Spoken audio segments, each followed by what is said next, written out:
welcome to another blondishnet mini podcast. My name is Niall Flores, and this podcast will only be a few minutes, and it is on why you should have a backup plan for your WordPress site.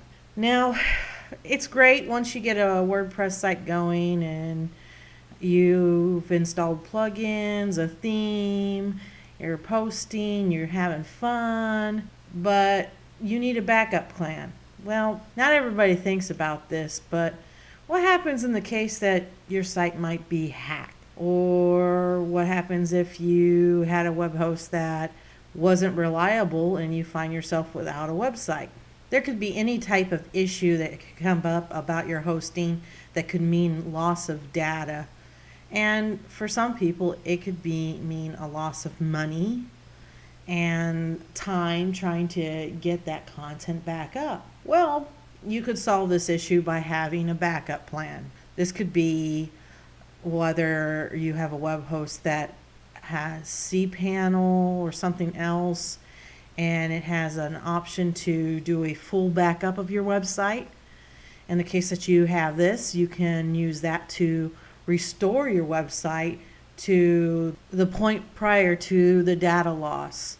There are some really good options outside of cPanel. There's BackWP Up. It's in the WordPress plugin repository at wordpress.org/plugins. And there's also Backup Buddy, which is by iThemes. Yeah, you can go to ithemes.com and purchase Backup Buddy. There are other options and everything, but those seem to be the most reliable and most recommended by the community. The important part is that in using these, you have a guarantee that you have as much as your site restored without having to take all this time just to do it yourself manually.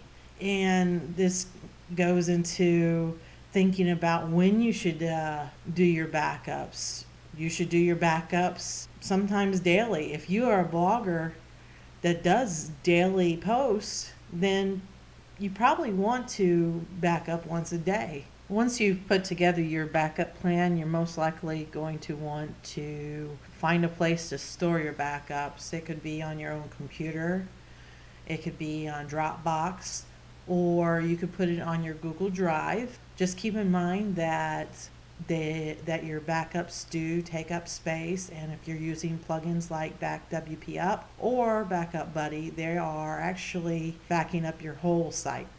You probably shouldn't direct it to your own web hosting. Sometimes web hosts aren't really happy about having multiple backups, and especially if those backups come from cPanel. They tend to take up a lot of space on the server.